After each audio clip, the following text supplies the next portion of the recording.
It's so hard to cut the cheese.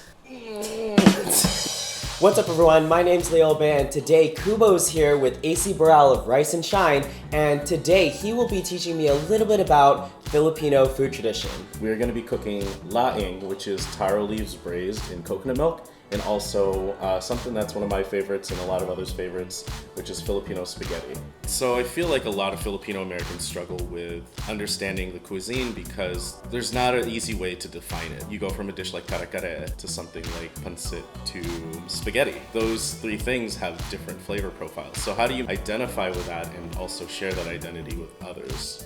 I realize that I see pretty much the entire world through the lens of food, but when I start looking at the world through the way people eat and the way people cook, and that's really when I started to really understand what my calling was and understand like what I wanted to share with people in terms of my identity. And it's kind of ironic because I do feel like how is a Filipino that can't speak Tagalog getting a lot of attention? And well, me not being able to speak Tagalog is actually part of the story of being Filipino in a lot of ways. Filipino food is a direct reflection of the history of both indigenous and colonial and present. And if you track the history of the Philippines, you can kind of see the roadmap of how Filipino cuisine and Filipino food tradition developed.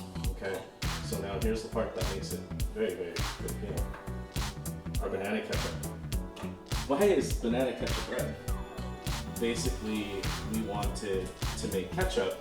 We wanted more ketchup in the Philippines because Americans brought it over. It's delicious. Ketchup's great, but we don't have a lot of tomatoes in the Philippines. So what do? We make our own ketchup with something we have a lot of, which is bananas. Wait, bananas aren't red though. Yeah. So we go ahead and add the food coloring. Hey, I was talking. So we go ahead and add the red food coloring to give it the color that is reminiscent of tomato ketchup. So the red is absolutely not necessary, it's all aesthetic. It's all aesthetic. So with the laing today, usually they don't add any proteins to it. It's usually this, the ingredients that we added into it. But I want to make it a little heartier, and I love shrimp, and there's already shrimp paste in it. Yeah. So I think it's a natural connection to add shrimp to it, right? Have you ever touched a shrimp? No! Ever? No, I don't usually eat seafood. Really? Yeah. All right. Oh my god, it's kind of cute. It's like a little baby. That's really sick. Don't get too Don't attached. get attached to your food. Don't try to be its kuya. Yeah. You'll just get really sad. Laing is, I think, traditionally a Bicol dish. Oh, I'm from Bicol. You are? I'm Bicolano. Nice. That's where my dad's side is from. And Bicol is actually known for a couple things. One is cooking things in coconut milk, and two is really spicy things. Okay, yeah. So we covered both of those bases with laing, didn't we? Yeah. A lot of people have the misconception that Filipino food is difficult, but it's really not. It's just that we have very little knowledge about our own history. But if we knew that history, we would understand a lot more about the food traditions, which is why when you look at a lot of the dishes and you assign them to the place in history where they came into our lives, you'll really start to understand like where it came from. And instead of explaining to people that sinigang and spaghetti and lumpia all kind of fit together, well, why don't you tell them that sinigang is something that we've been making just because that's what we had on the islands, to spaghetti, which is something the Americans brought in, to lumpia, which is obviously an influence from Chinese coming to the Philippines. Do you want me to do a cool chef thing, you guys? Yeah. Ooh. Ooh! That was not cool. Damn, okay. So growing up, who was the cook in your family, Leo? It's my dad also. I feel like I resonated a lot with like things that you had to say. He was very hospitable. He was always like, oh, you eat. Mm-hmm. Always inviting people. So I feel like I resonated with that a lot. But I feel like when I left for college, I didn't want to eat Filipino food because I always had Filipino food. Right. So I feel like that was me. And I was like, oh, I want to eat everything else. But then I came to LA and then everyone's like, oh, I love this Filipino food. Or like, I love this Filipino place. I'm like, oh, like I always eat Filipino food back home, so it's like different. We have a very interesting relationship with our own food. Like you were saying, it's like, you know, a lot of chefs in the kitchen aren't really proud about cooking Filipino food. The culinary industry has always had a lot of Filipino professionals. The generations before me have always been there in kitchens, but don't really talk about, being Filipino or Filipino food, or even think that they should make Filipino food. A lot of us millennial Filipino Americans who've kind of like searched for their identity are kind of coming up with the idea that Filipino food should be shared, because it's not really represented well even within our own communities. Like, we look at other people's Filipino food or food at like a Filipino duro-duro or carinderia as like, oh, that's not like my mom's. We're so quick to put it down. But there is a lot to be said about why we do that, and we're trying really hard as Filipino Americans to be supportive of each other and also get each other to understand that even though this isn't like your mom's food, like there's still value in it.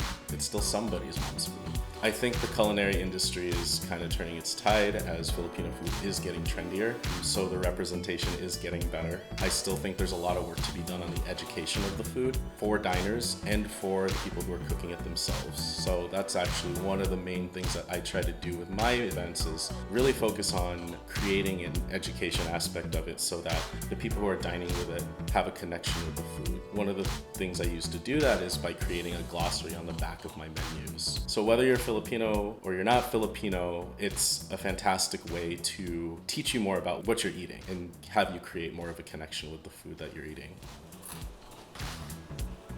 Approve? Yeah. All right. You got a seal of approval. We can go home, everybody. We did it. Okay, bye. Bye. So, we're all done here. Leo cooked some amazing Filipino food for us today. We have the black and white rice, which is jasmine rice mixed with a cotabato rice sourced from a co-op in the Philippines. We have our laing, which is more of an indigenous dish, which is the taro leaves cooked in coconut milk, a little bit of ginger, and bagoong, which is fermented shrimp paste. We changed that up by adding a little bit of corn, some radish, and some cornic, or corn nuts, to some that don't know. Just for a little bit of texture. And then we got our coup de grace, our wonderful Filipino spaghetti that Leo lovingly cheesed with some sharp cheddar. How do you think it went? I think it was great. I mean, this all was a process, but I mean, it looks good. Now, did you think it was difficult going into this? I definitely think I had a lot to learn in terms of technique, but I don't think any of this is impossible. And I think all these ingredients are accessible. Kind of like the knowledge of how to create this is also very like straightforward. Like, this is something that anyone can do. But yeah, no, I definitely think this is all possible and all easy. Let's try it with a little bit like the greens on there. Yeah.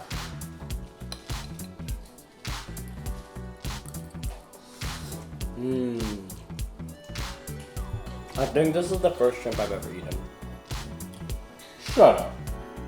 I like how we're just eating off of the family plate.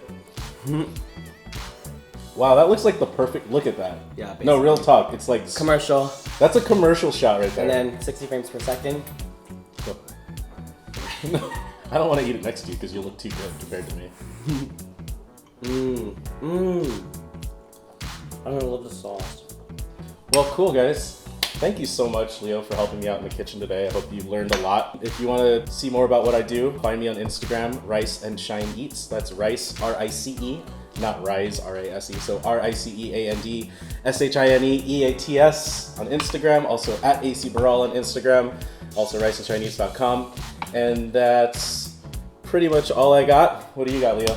Yep, and make sure you stay up to date with Kubo. You can follow us on Facebook at Kubo, or you can check us out on our website, wearekubo.com, to see a lot more on Filipino millennials and what we're up to in the community.